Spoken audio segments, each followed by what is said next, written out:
Good afternoon, Chris Lee and Graham Doty of Southeastern 16 here to give you our winners and losers of the MLB Draft from 2026 as it pertains to the SEC. As always, Southeastern 16 is presented by FanDuel. Speaking of which, Graham, what do we have in terms of odds at FanDuel today? Yeah, baseball wise, obviously nothing going on. College, we don't have future bets yet for Omaha winter, but we do have Major League Baseball. And shocker, Chris, the Dodgers are the betting favorites at plus No kidding. 170. And then you got the Yankees. So the two teams that spend the most money are the top two betting favorites. And then the other teams that round out the favorites: Milwaukee, Atlanta, Seattle, and Philadelphia. All right, well, let's talk college baseball. That's what we're here for. We're doing winners and losers from the MLB Draft in the SEC in 2026. And I'll just tell you this, winners and losers can mean a lot of things. I think our winners, and I think there are three teams that stood out to me. There's some other teams that had good drafts too, as teams that really won in the draft in terms of like they got a lot of guys through the draft, either current players, transfers, or high school signees who are big-time prospects, or usually a mix of all those. And losers, I don't know that a lot of SEC teams really lost in the draft, but some certainly lost a lot of players and maybe didn't have a lot of commits coming in who are at the level of the guys that they are going to replace, I guess is a good way to put it. Like, it's hard to call a team a loser when you get 12 or 13 guys through the draft like Georgia and Arkansas did. But you did lose a lot of players. I mean, on one side, that's a sign that you are getting your guys through. You're producing pro caliber players and they get drafted. That's what's supposed to happen. On the other hand, you've got to replace those guys at the level that they produced, or you're going to have a downturn. So that's kind of what we're getting at. And I thought a lot of teams did really well. Just about everybody got a nice player or two through the draft that had draft grades, that made them easily draftable, but for bonus reasons or whatever they got through. But I thought there were three teams in particular that stood out so far. So, Graham, looking forward to getting into this. Yeah, I am too. And I agree with you. I think, I don't know, losers might be too strong of a word, but baseball is unique, and like you got to worry about your high school guys, you got to worry about the guys that are on your team, and then also your transfer portal guys as well. Like, who do we know for sure is going to go pro, start their next journey of their career, versus who do we think is going to end up on campus? So to me, like, there's so many layers to it in baseball, which is what makes it unique and so different compared to the other sports, draft wise, transfer portal wise, everything involved.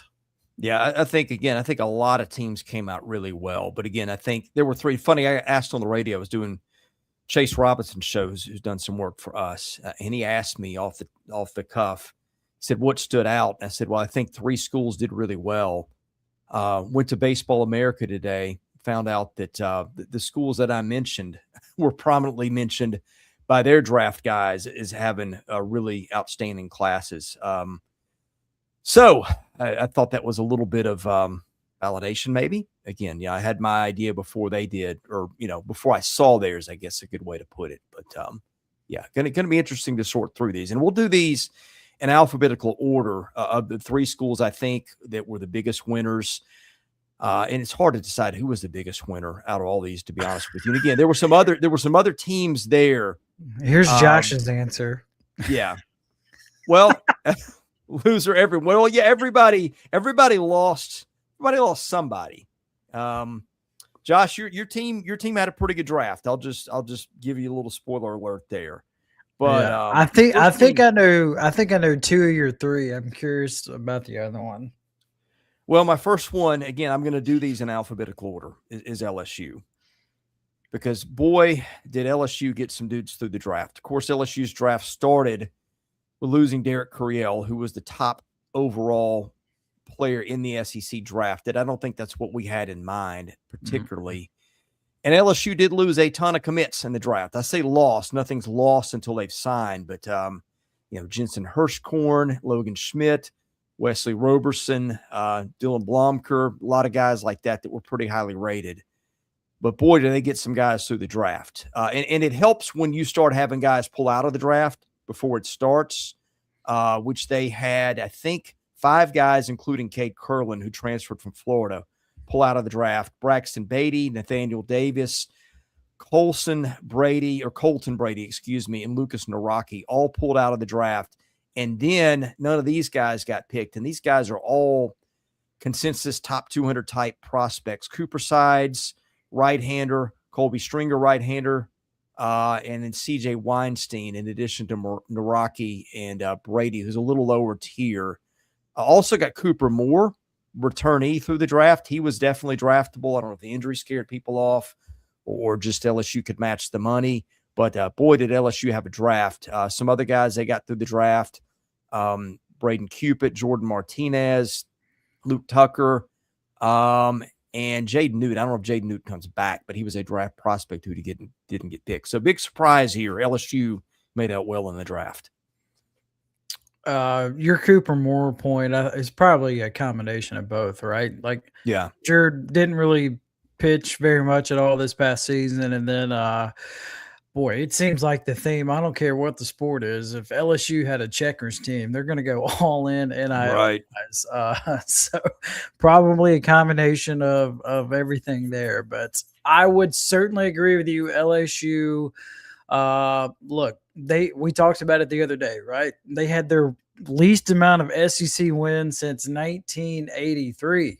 I'll repeat that, since 1983. So what did they do? They went all in high school-wise, transfer portal, and they came out really impressively as far as the sheer number of guys that they got on campus in Baton Rouge. So fascinated to see how Jay Johnson handles this. Again, talent isn't an issue at all. I want to see what he does team chemistry-wise. That's the underrated part of what Georgia does so good. Yeah, and a great portal class, too, and I don't think any of those guys got picked. In fact, I don't think most of them were draft eligible. All right, my number 2 team, and again, I'm doing these in alphabetical order, Tennessee. The Vols had a rough start to the draft. Not that it was a shock, but when Grindlinger and Condon and Landa Tomey and Caden McCarthy went off the board, McCarthy maybe a little higher than anticipated, but the Braves really wanted him apparently. Tyler Putnam, some other guys, but boy, day 2, just were not a lot of names called of guys who were wearing orange. And there were some. Jake McCoy got picked late by the Blue Jays, South Carolina transfer. Evan Blanco got picked by the A's, so I presume he won't be coming back. But here's some guys you got through the draft. Cole Koninger, shortstop / right-handed pitcher, who was almost a consensus top 100 guy. Sean Dunlap, who was a consensus top 200 guy, almost top 150. Gannon Grant right behind him. Gary Morse not far behind. Sean Sullivan in a lot of people's top 200. Same with Jake Dugan out of Nashville's Lipscomb Academy, who was ranked as high as 106 by MLB Pipeline. And A.J. Curry, an outfielder, also listed top 300. Jackson Wood top 400 by a couple of places. In addition to some other guys, Colton Springall, Drew Christine, and Reese Chapman was taken. He was a player, I think, or he wasn't drafted, but I think Chapman's out of eligibility. And Parker Detmers also, the transfer from Louisville, who could have been drafted. He didn't get picked. So the Vols got really, I thought, a great haul. We'll see. And the Jake McCoy thing, I think there'll be a lot riding on that. If he's what everybody thinks he is and gets healthy, does not sign with the Blue Jays, then Tennessee's really got an outstanding haul. But heck, it got an outstanding haul anyway. And I think some other guys too, Ricky Ojeda, UC Irvine, one of the top pitching transfer portal guys, he got through. We said that Tennessee's pitching class was really a high risk reward scenario when we talked about them Friday. Well, guess what? Ojeda not drafted. Detmer's not drafted. The reliever from Clemson, I think, I can't remember if he was draft eligible or not. I think he might have been. He didn't get picked. So if you're Tennessee, a lot of your transfers didn't get touched in the draft, and you got a lot of your elite high school guys through it too. Let me ask you this about Tennessee. Obviously, their season, this was the first time they didn't make those supers in a while. They were knocking on the door of it. It seems like the investment is still there. Like, it seems like it didn't go down from where it has been over the years. Would you agree with that? baseball wise. Feels that way. Yeah, feels that way. They had a very strong haul. Yeah, and also, by the way, speaking of Tennessee, I don't know if you saw the other day, but Danny White, smart man. Congratulations to him. He just got the bonus the other day. He got like a Oh. $750,000 bonus. And it's because like baseball made the NCAA tournament, men's and women's basketball made the NCAA tournament, and like softball made the NCAA tournament. It's like you are a genius. Yeah, all of that gets you a $750,000 bonus. Like good. Well, yeah. If you talk to my good friend, the big Tennessee booster lives 2 houses down, he will tell you that Danny White certainly, I think the raised ticket prices will pay for a lot of that too. Yeah. But if you keep winning, people don't complain as much. Look, I know that sucks. Like that's not a Tennessee thing. That's everything. Like that is everybody. Ticket prices are going up, and I hate it for fans. But I give Danny White credit. Like he at least owns it, and he's open and honest about it, and he doesn't try to like sweep under the rug or try to get anything past you. So I do admire him for that. So I don't like. It seems like he can be a polarizing figure for Tennessee fans. I don't really get it. Like, think about where you were before Danny White. I'll never forget whatever show it was, Chris. You and I tried to name all the ADs that Tennessee had. They had like an insane amount of athletic directors in like a 5-year window. So be happy with what you got. Tennessee's pretty good in almost every sport on campus. Yeah. The number 3 team that I thought, again, we're doing these in alphabetical order, that I thought just had a terrific draft was Vanderbilt. And Vanderbilt's day on Saturday started a lot like Tennessee's. Like a lot of those high commits got taken off the board. I think everybody was expecting it. But day 2 went really, really well for Vanderbilt. Here's what I think Vanderbilt is getting through the draft. Well, here's what they got through the draft. Joseph Contreras, his father, was a star pitcher for the Yankees in everybody's top 100. He's the kid that got, who was it? Aaron Judge to ground to a double play or ground out to get out of a big spot in the World Baseball Classic as a 17-year-old. They got Noah Wilson through the draft, who's an outfielder from Chattanooga. He was, I think, a top, number 11 overall player, perfect game. I'm not crazy about perfect games ratings, but I think that's the highest kid Vandy's ever gotten through the draft per perfect game. They got Bo Holloway and Eli Hurst, both consensus top 150 guys, or at least Holloway is. Hurst is close. And then they got Gunnar Skelton, a local kid through the draft. He was top 50 by some people. Keller Bradley got through the draft. He's a right-hander who's top 50 by most people. And then they got a couple of players. Colin Barcy didn't get drafted, which shocked me. Their starting catcher before he hurt his arm. Now, I think that wherever he plays next year, and he didn't go in the portal, he could still sign a free agent contract. I don't think he's going to be able to catch, but he was their starting catcher till he hurt his arm. And I'm on a couple of guys who got drafted. Connor Fennell for the White Sox. I was talking to somebody on Light Beat today. I know Vanderbilt expects him to come back, and I think he was an insurance pick. So I think Connor Fennell, even though he got drafted, is coming back. And then James Tronstein, who went in the 15th round to the Astros, was a top 100 talent overall in the draft by a lot of people. He got picked 15th by the Astros, but people I talked to say the Astros are going to not have anywhere close to the money to get him because they're having to pay some top 5 round guys well over slots. So Vanderbilt's got just an outstanding class as it is. And if Tronstein gets through, it'll be incredible. So when it comes to Vandy baseball, Chris, I view you. You're like the godfather of this, right? You've been around this program for so long. Like, what would you attribute this to? Like, did the investment go up? Did they target a different type of kid? Because this past season, kind of uncharacteristic of what we've seen over the years from a Tim Corbin baseball team. Yeah, and I think that played out on the draft, right? Like, when's the last time that Vanderbilt didn't get anybody picked off the current roster to round 8, which was the case this year was Mike Mancini. That was kind of like, wow, they kind of rung home how much it had slipped. I think when they hired Tyler Blankmeyer 2 years ago, the recruiting coordinator from Duke, he really went to work, and sometimes it takes a couple of years, but he is off season. Yeah, or 2. He is maybe the best recruiting guy in the business. I think that helped him a lot. I think, probably the 34 full scholarship thing helped them a little bit. I know that everybody thought that the way it was before with the 11.7, they had a big advantage. They did when it came to poor kids. Not so much when it came to people that weren't made of money, but, had enough not to get need-based aid. So I think that helped them a little bit now that everybody's funding scholarships. You're not having to pay $100,000 out of pocket every year to go to Vandy. I think that helped them. And I just think they kind of looked up and said, hey, look, we don't really like the transfer landscape. It's anti what he wants to do. You saw it blow up at LSU. You've seen it blow up at other places. But I think he was like, all right, we're going to win. We better get a little bit more serious about this in terms of hitting the portal. And I had some guys get through the portal. The catcher, Conti from Wake Forest, took his name out of the draft too. So I think it was a lot of things, but I think that is probably my best guess. It's not a surprise though, right? I mean, to me, Corbin seems like one of these guys, if something doesn't go his way, and that very rarely happens, like he's going to do whatever it takes to get to the bottom of it and figure it out, right? I mean, yeah, to me, that's just how he's wired. Like, I don't see him stacking back-to-back seasons like what Vanderbilt just had. Yeah. I think it's unlikely they have two like that back to back. But you know what? The league is going to be super competitive. Henry's asking me who's my early ones for Omaha. Man, I don't even know how to pick the SEC yet.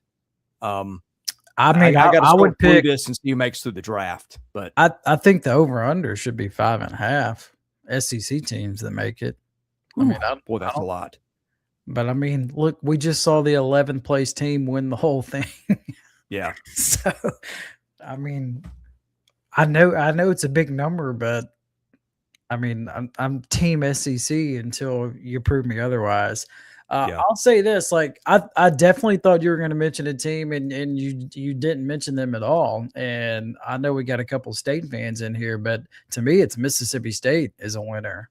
Yeah, I thought that State had a good draft. I just don't think that it got quite as many studs through the draft as those three. Let's talk about them in a minute, though. Okay, gotcha. We kind of did the divide and conquer thing, and you had a little bigger responsibility for the Mississippi schools than I did. I've looked at them on paper a little bit. Now looking at this again, they were pretty close between Wilson Anderson, Landon Brown, Jake Carball, Noah Danza, and then Daniel Nienaber, I guess how you pronounce it. He was a little level below those other guys, but that's four pretty premium guys that they got through the draft. And I don't know what their portal class was. They got a lot of guys returning. So their needs probably weren't as big as some other teams. But I mean, their roster, they probably didn't need to get as much through the draft as some other teams, but man, they got some premium dudes. You talking about Mississippi State? State. Yeah. So they got a lot of returners, Chris, because number one, they only had 4 players drafted that were on the team this past season. Obviously highlighted by Ace Reese, the first rounder. Ben Davis was a day one pick. The big number that stands out to me. So Mississippi State, they had 8 high school signees that went to the combine, Major League Baseball combine, and 5 out of those 8 are going to end up on campus. Wow. For this upcoming season for Mississippi State. So the big one, Denton Lord, has already announced that he's coming to Mississippi State. Top 65 recruit coming out of high school, pretty much whatever service you look at. He's out of Florida. He's huge. He's 6'8". And then Wilson Anderson is another pitcher from the Tampa area. Those are kind of the 2 big pitching selections. And then the ones to watch, Will Brick, he was drafted 131 overall. He's a catcher. Rocco Maniscalco, shortstop. Sorry if I butchered your name, Rocco. Drafted 50th overall. And then Martin Shallard, drafted by Boston, 274 overall. He's an outfielder. Those are the ones that Mississippi State fans are going to keep an eye on to see what they do. If they get any of those 3, State's going to be in phenomenal shape. To me, this past season, if you're looking at a weakness for State, I thought it was pitching, especially like bullpen options. That's not going to be an issue this upcoming season for State at all, just with what they did in the portal And then like some of these high school arms that they're bringing in, like talent is not going to be an issue at all for Mississippi State pitching wise. Yeah, I didn't even count Denton Lord in that number because he got picked by the Padres. But yeah, I mean, if they get there, then that class is probably pretty close to on par with those other ones. I mean, and it may be anyway. Mm-hmm. So, yeah, and like, look, I'm live in this state, obviously, so you can't look at Mississippi State how you look at states like football wise, men's basketball. I cannot stress it enough. Mississippi State is all in baseball yeah. wise, so like that's where they invest. That's where a large chunk of the money goes, and it clearly, and I mean clearly, shows with who they got arriving on campus. Yeah. And Henry, you asked me my mate from State will be in there for sure. I think it was you or somebody said State may be preseason number one. I think you're probably right. Just the pitching they return alone in most of the lineup. I mean, you lose Ace Reese and some other guys. Bryce Chance got drafted. I think they didn't. I mean, they only 4 drafted. Like you're gonna miss Ace Reese. Right. Like that hurts. But like, you know, they'll be fine offensively. They will be borderline and probably elite pitching wise. Well, they were deep anyway in the lineup. That Yeah. was where I was going to go. So, like in the pitching, I mean, they could have potentially 3 first rounders in the rotation. So, I think I'm not ready to make picks yet, but you'd have to give me, you know, a pretty good roster that I hadn't seen yet. That I think to knock State out of probably number one if I had to gut feel it at this point. They'll be like, I don't know if they would be number one for me, but they're going to be top 3 to top 5 for sure. Yeah, and I don't know they will either. My point is right now I can't name a team that I think is clearly better than State at the moment. Yeah. There may be somebody, maybe I look into it, maybe the draft settles and some guys get through with places and don't. But my point is they're going to be in that conversation. You can tell that already. Yeah. So hard to argue that for sure. Yeah. Losers for the draft. Again, I use the term loser loosely, but I mean, I go back to Georgia and Arkansas that both lost a lot of guys. Arkansas lost 12, Georgia lost 13. That was the most in the country. Again, Arkansas lost so many guys last year, and then more on top of it. I think Arkansas is really going to have to hit it heavily. Well, they did already hit it heavily in the transfer portal, but there's lots of guys to replace. I don't think Arkansas, I need to look at it top to bottom, but I don't sense they're going to be back where they were the last couple of years. It's going to be very, very difficult for them to get there. Right now, look, a lot can change, but it seems like maybe Dave Van Horn has kind of flipped his philosophy a little bit. They are portal hungry right now, and they're getting a lot of guys out of the portal. You know, we're so used to over the years, they just kind of stack these high school guys, pitchers, position players, whatever the case may be, or they hit on a JUCO kid, and it just seems like they are dipping into the portal a little heavier than what they normally do. Yeah. Well, I still think they're going to be go good. I just want to. I'm curious, how good are they going to be? Well, part of the issue too, Willis McGinnis, Ben Clary, and Chris Diaz, all big portal additions for them. All those guys got drafted. Now we'll see if they sign, but you know, they did get AJ Avasco and Michael Malky through the draft, 2 big transfer portal additions, arguably their best hitter and pitching addition, but they've just got so much to replace after losing 12 players, and that includes 3 first rounders. Yeah, I mean, they're going to be interesting. Look, all their fans are talking about how it was a down year this past season for them. Like they still won 20 SEC games, 20 or over 20, whatever it was, and it's they're disappointed they didn't make it out of Lawrence. Yeah, and still should have hosted. I'll die on that hill. Yeah. Agreed. But I'm not the committee. The other one, Georgia lost a ton of players. It also lost the faith in my dog. So I'm going to hit mute. Let you talk. Shout out Oreo.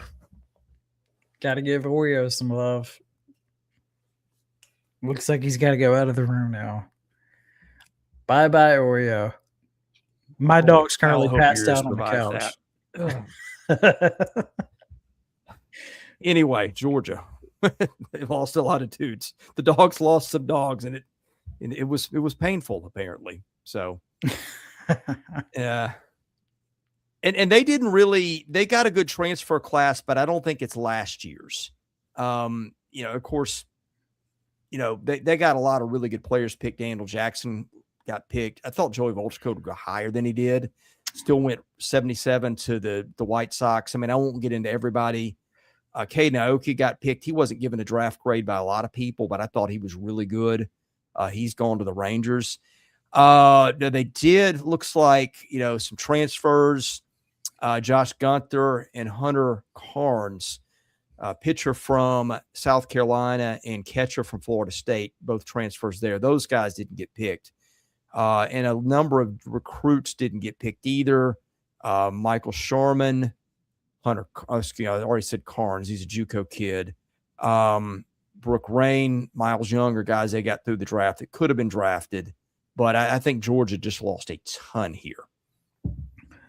But this is Wes Johnson's MO. I mean, he just kind of loves to really go after the portal, and he's done this now 3 years in a row, which is interesting because he's in a state that has an insane amount of high school talent.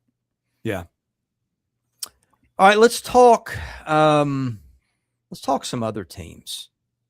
I know you had an eye on Ole Miss. You had an eye on both the Texas teams. We kind of, again, did the divide and conquer thing here. But what stands out to you is big storylines that we have not hit yet. All right. Let's talk about Texas A&M. Just kind of history aspect of it. Texas A&M had 8 players drafted from the team this past season. And did you know that Texas A&M, they are the only program in the NCAA to have 3 players drafted since 2000? They're the only program. I thought that was really, really impressive. Say that again. They're the only program in the country to have at least 3 players drafted in every draft since 2000.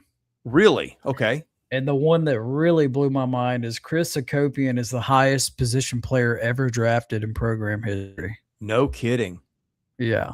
Ray Montgomery was drafted lower than him? Yeah, that was my first thought. That was my first thought too, because Montgomery is already a big leaguer.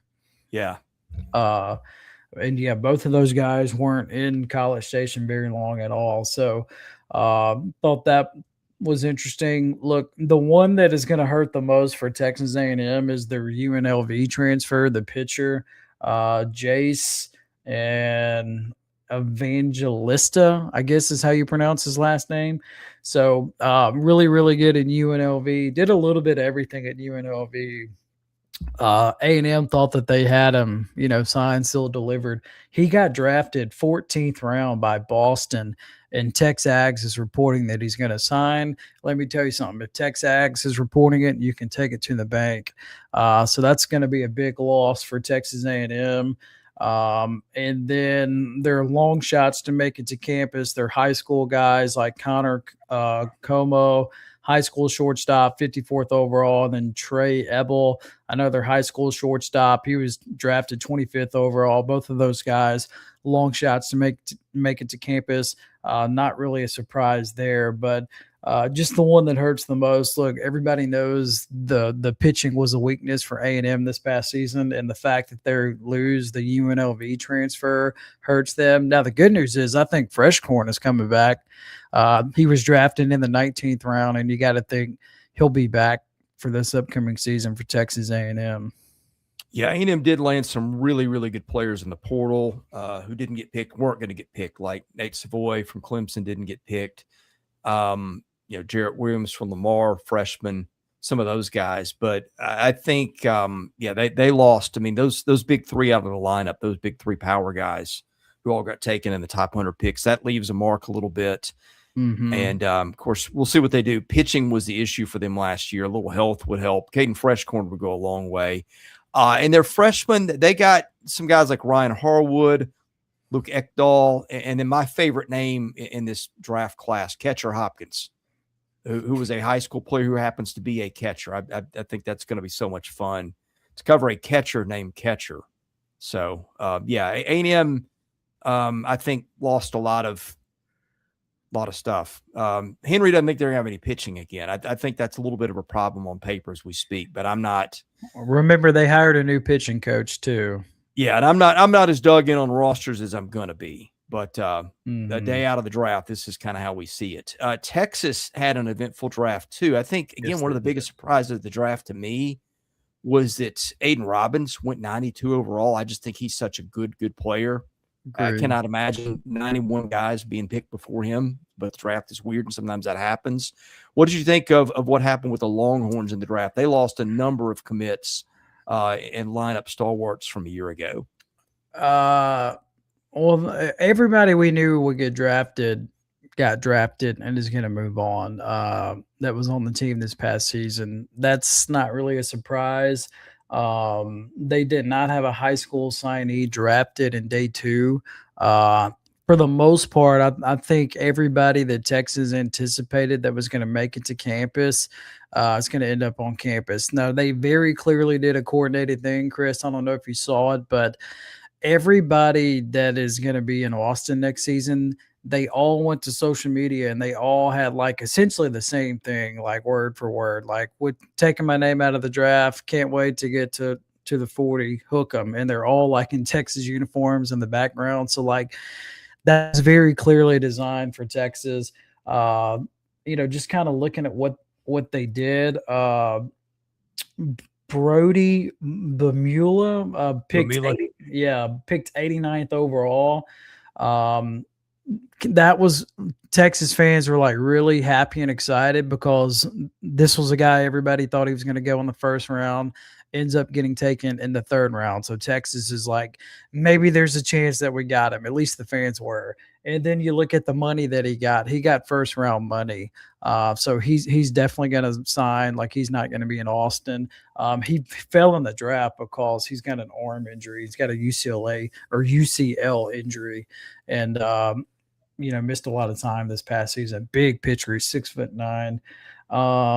Bo Peterson is one that will sign as well. A lot of fans thought that he would end up in Austin, but he's going to sign. And then like a whole bunch of people are going to be in Austin, like Trey Rangel, a pitcher, he'll be in Texas, as will Cooper Webb, James Jorgensen, Easton Autry, and Jax Robinson. Those are all part of the crew that like did the same social media posts and everything. The one that's interesting is Mendoza. Yeah. So he went to the combine and everything, Chris, and like Texas thought that he was just going to like move on. He didn't enter the portal or anything, but he didn't get drafted after going to the combine and everything. So it's either like he's either going to come back for one more go at Texas or he's going to have to like sign an undrafted free agent deal. I just thought that was weird. That was their second baseman this past season. Same thing with Hayden LaFew, the lefty pitcher. Yeah. Went to the combine, didn't get drafted either. And so I think that's good news for Texas. Like he's got a chance to be their closer. He's at least going to be a reliable bullpen arm for the upcoming season. And then the one to watch, though, it's Cooper Harris, drafted 106 overall. He's offered his money slot, like what he has been offered, is about $750,000. So Texas is really, really fighting hard to get him on campus. So that's the one to watch to see, is he going to be a Longhorn next season or is he going to sign and just start his pro career? Yeah, a couple of notes on them. The number I heard this morning from somebody connected to the industry on Bo Peterson is that the Astros are going to pay him maybe as much as 3 to 4 times what the slot value for that pick is. So that's kind of interesting. They also got Ashton Larson through the draft. I think Larson's got at least another year of eligibility, the LSU transfer, who was a part-time starter. I don't know that I was shocked that he didn't get drafted, but it could have happened. So, him and Ethan Mendoza coming back, I mean, and Hayden LaFew, that's 3 guys on that current roster that could have easily gotten picked.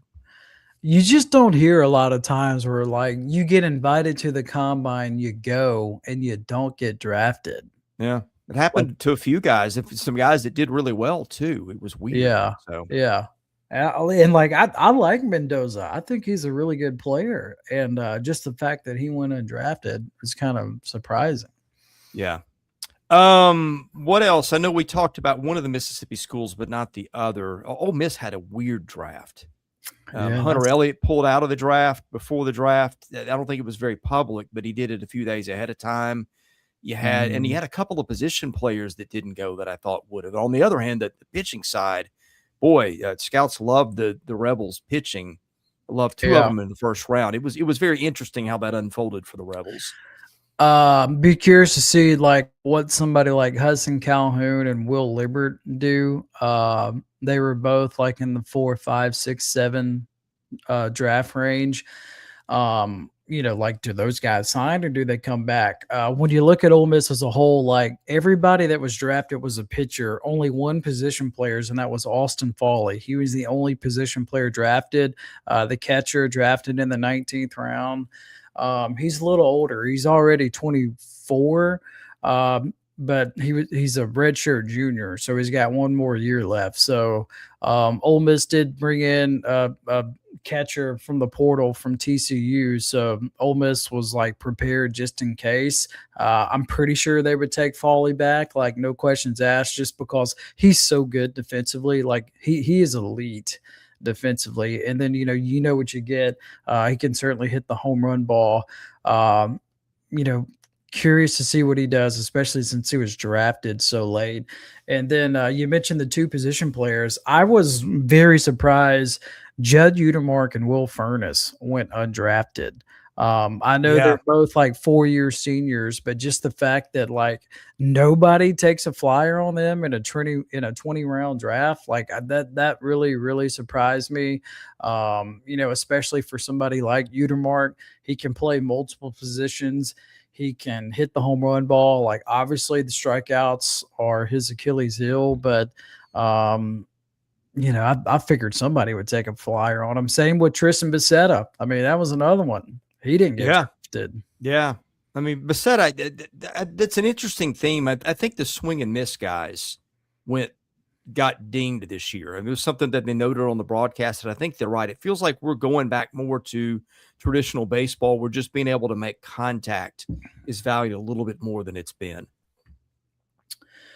Yeah, and I mean, I can see that. We went a decade to 15 years where Major League Baseball valued home runs and a lot of strikeouts, and the batting average was like 220. And now it just seems like we're kind of phasing out of that, which happens in baseball. Like you get trends here or there. So that is interesting that it does kind of seem like we're heading in a direction where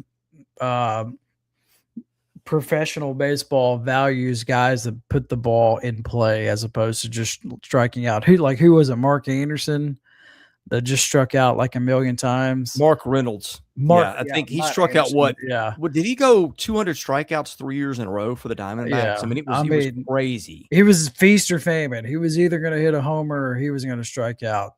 Same with the dude that played with Baltimore, for a long time. Chris Davis. Yeah, Chris Davis. Yeah.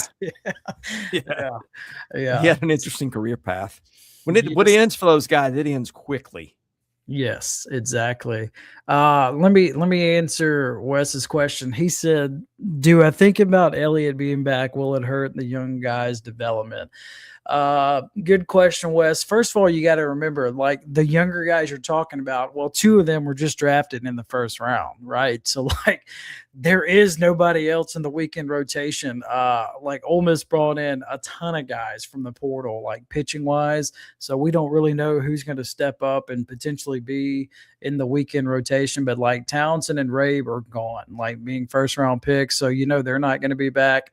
And then the other thing is like, I cannot tell you like how big of a legend Hunter Elliott is in Oxford. Like he just is. So like his choices were either get drafted late and make like a little bit of money, or you can come back. He's got another year. Like he's got 2 more years of eligibility. If what?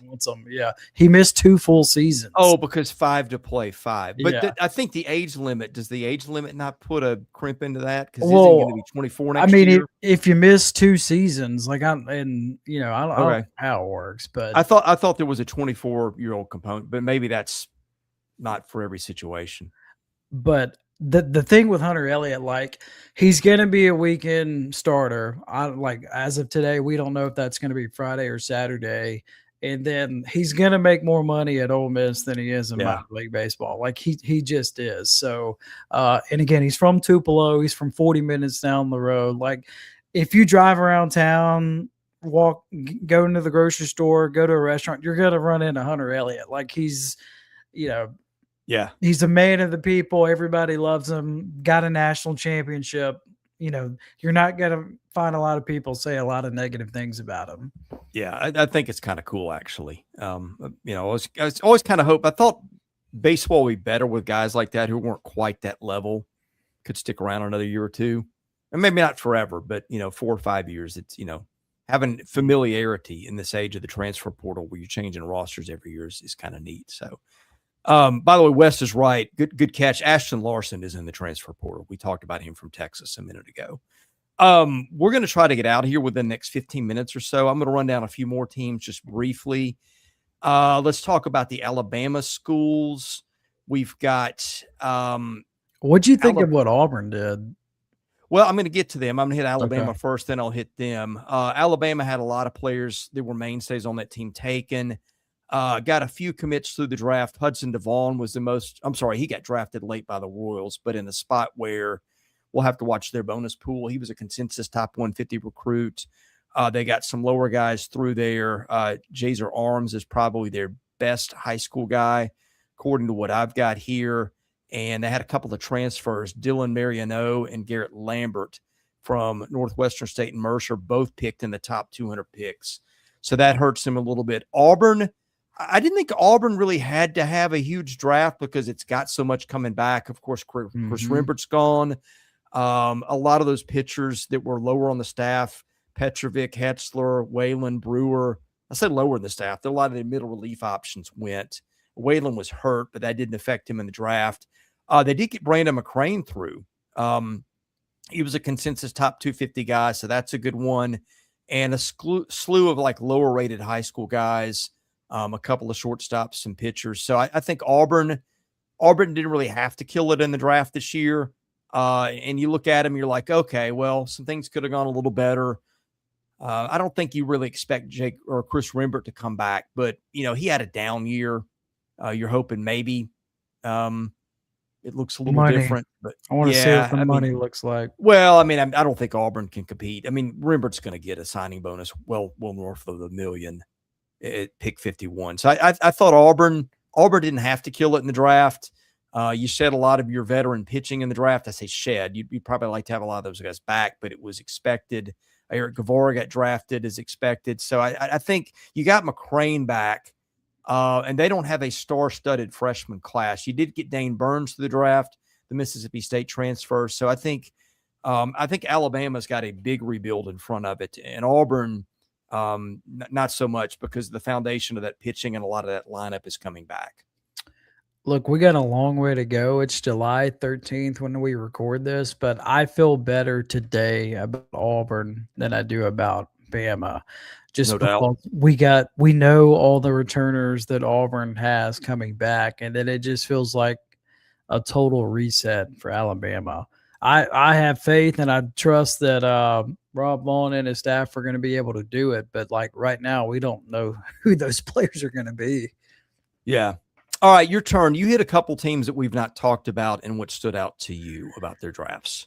I touched on it the other day. Like, I think the fact that Mizzou, just with where they had been the last handful of years, the fact that they got guys drafted, and if you look at what they did in the transfer portal, like they kind of did sneaky good.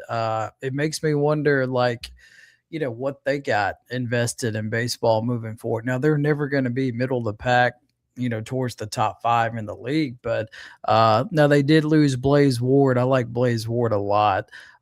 So you lose him, but I really like the additions for Missouri.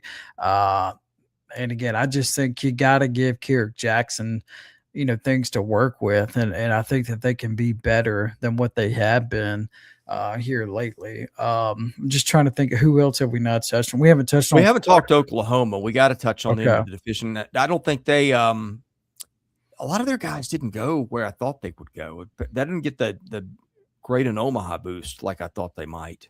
Nate But LaChance, that class now of player. they got a lot of guys drafted. They Like did, but not as high as I thought they would have right. gone. Yeah. And I think the thing for Oklahoma, and like Wes touched on it earlier, what does somebody like Cam Johnson do?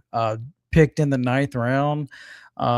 You got to think like if Oklahoma gets a boost NIL wise and like investment, like that's somebody that could come back. And if he comes back, like we know he's elite defensively at third base. That could be a boost for him. Like I think he'll be more comfortable at the plate, and he can get that batting average to like around the 320 area. He was like around 280 this past season. I think if he comes back, he can be above a 300 hitter. That would be big. Do you think LaChance is one and done at OU? I think if you get drafted top 10 rounds, the chances you come back are not good. I mean, I need to see it to believe it. So. Yeah. So if that's what you're landing on, then he's probably one and done at Oklahoma. Yeah. Look, I get it. You win a natty. Yeah. Wes says LaChance is gone. Like you're never going to top what you did this past season. Like that guy will never have to buy a drink in Norman. No. Of his days. Yeah, and Cam Johnson, again, that top 10 round thing. Now, if a couple of guys start going way over slot, that's what you watch. And we've only got 2 weeks this year, which I'm thankful for that. But I think if top 10 rounds, you're looking at, I think you're gone at that point. So we got it. Oklahoma between commits and players. They had a Cam Johnson, and a Cameron Jackson all drafted, if I've got this right. Not confusing at all. No, not at all. None of them are related, and they all play different positions. Yeah. So, yeah, I mean, they're going to do a lot of the rebuilding the portal, and what will happen as always is they'll have a couple of guys we don't end up talking to that end up being players, and Oklahoma will probably keep on going NCAA tournaments and surprising people. Yeah. They have a very specific philosophy for Skip Johnson and his staff. He wants ball players. He doesn't strike me as somebody that wants to deal with a lot of BS. Yeah. Yeah. Who else have you got? I know we split up the league, and I've got a couple more teams to talk about. Do you want me to go, or would you like to hit someone here? I'm trying to think who else have we well, I'll just go next. Florida obviously had some heavy losses. Liam Peterson, who went in the draft, followed by Kyle Jones. I guess you combine them in there, Kyle Peterson, or maybe not. But yeah, so that was some heavy losses there. They did get some good signees through the draft. Brady Harris and Brady Snow were 2 consensus top 50 recruits. And in the portal, Kyle McDaniel and Zach Edwards, transfers from Utah Tech and Oregon State, I think went undrafted. So I don't think it's going to be your typical Florida star-studded team. Oh, Ethan Surwitz got through the draft too, and Cade McDonald. So that they may be sneaky good, because you got some guys that have been around and played some ball. I didn't think Surwitz would be back, but that may fall into the corner infielder, maybe with some swing and miss category. But yeah, Florida lost, Hayden Yost got picked late. And of course they lost Kate Curlin in the portal. So it'll be interesting to see how they put things together next year. Yeah, I think they'll be good. We just got to wait and see how good potentially they can be. Yeah. I want to hit Kentucky quickly. Hudson Brown withdrew from the draft. I think that was a big deal. Kentucky got Grayson Willoughby, maybe their top recruit through the draft. He was a consensus top 250 arm. Aiden Smith, another draftable right-hander, got through. Carson May, a catching recruit that a lot of teams I know Overslot really liked him, had him 181 overall. Jace Tarnish didn't get drafted, so that's the guy you can bring back. And Ben Cleaver didn't get picked either. So they did lose some guys. Jackson Jelkin figured he'd be drafted. He was. Jimmy Anderson, a JUCO shortstop commit, who's been a draft prospect for a couple years, got taken. So I think Kentucky did okay, but maybe didn't really supplant it with some elite high school talent. But that's usually they go more heavy anyway. So big news for them that Hudson Brown is back. What year's Ben Cleaver? I think Cleaver will be a 4th-year junior. So he's more than likely back then if he didn't get drafted. So didn't get picked. So he'll be. I think for him, he's got another year. he needs a healthy offseason. He didn't have a healthy offseason this past year. So that's somebody he can be a potential, borderline all SEC caliber arm, if Yeah. he's healthy. Like he can be that good for them. All right, let's hit a couple more on the way out. Who do we need to mention that we haven't gotten to yet? South Carolina was one that was going to be interesting. To me, like here's where I am with South Carolina. That is a total reset, total reboot, rebuild, whatever word you want to use. They're going to have so many new faces on that roster. So they're going to be way better than where they have been lately. I just think they're bringing in so many new people. They want to figure out what they have to work with, and it might take us like a few weeks to determine, what the ceiling for South Carolina as far as like, is this a team that's going to make the regionals or supers? But again, they're going to be way better than where they have been. I know everybody got excited when Cameron Flukie entered the portal and was like, he's going to South Carolina. Well, he was the first. No, he's round. not. Yeah, it's like he's the first round pick. So the odds of him ever pitching in Columbia are incredibly low. So, but again, they're going to have the most new faces out of anybody in the league. South Carolina will. I mean, Andrew Costello from Wake is a name. A couple of coastal guys. Who was the one that caught my eye the most? Was a pitcher. Give me just a minute. Hayden Johnson. I think he was draftable. I don't think he got picked. I need to look that up. Dominic Carbona guy that pitched a lot of big innings for Coastal. And I don't know that any of those guys got picked. So, again, that was not my team to hone in on. So excuse me if I made a mistake, but yeah, that's going to be one to watch over the off season. So. Yeah. I mean, you're talking like they're going to have around 30 new players on the roster. So that's a big number. We got asked this a moment ago. I think this is an interesting question from UT Rage. What kind of an NIL number do high-end teams like LSU, Mississippi State, Texas spend on top-end guys? Would Texas match the 750? He's asking that earlier about the kid that was drafted, and was it Bo Peterson? It's Cooper Harris. Okay. Harris was drafted 106 overall, and his offer, not from Texas, but from the team that drafted him, is 750. So to me, like 750, that's a big number for baseball. Yeah. Now, look, the numbers go up every year. 750 is that's a large number for one player for college baseball. Yeah, I just don't think guys typically get paid that much in a year. Now, maybe over 3 or 4 potentially. And if it's Bo Peterson, we're talking about, the number I heard with Bo Peterson today was about $3 million. So. Yeah, and there's not one college baseball player in the country that's going to make that in college. Yeah. For one season. Look, this past season, some of the highest paid players in the league, Ace Reese, Mississippi State, and Justin LeBron, and like those guys weren't making 750. Yeah, I think we've hit everybody except for maybe Missouri. We mentioned them briefly. Josh McDevitt and Cam Durnan both got picked. I don't know. Zach Van Hook was their best commit. He's a top 500 prospect by somebody. I don't think he got picked. So I think that's it, Graham. Did we miss anyone? I'm sure we missed one player, one team. And right. Look, we apologize. It's definitely not on purpose, but I thought for the most part, like I didn't think that there was one team where it was like, man, this team really struggled. Like they didn't get anybody on campus through the portal draft.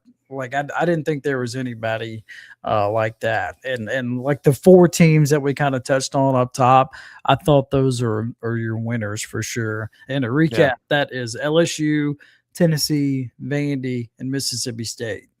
Yeah, that is easily, after looking through this a little better, I think that's easily your 4 teams that won the day or won the weekend. So yeah, agreed. All right. We'll wait to see how many of these guys actually sign, because this is drafted. And I'm kind of assuming for most of these guys, especially if you pick top 10 rounds that you're going to go. But that may not happen everywhere, and that'll be those 11 to 20 round guys that'll kind of determine the fate of a lot of these schools and their classes. So we'll keep an eye on that. Signing day is 2 weeks from today. We'll be back with you between now and then, and going to have more regular baseball content coming here soon enough. So keep an eye on that. Subscribe to the channel and leave us a like if you haven't. Those things cost you nothing.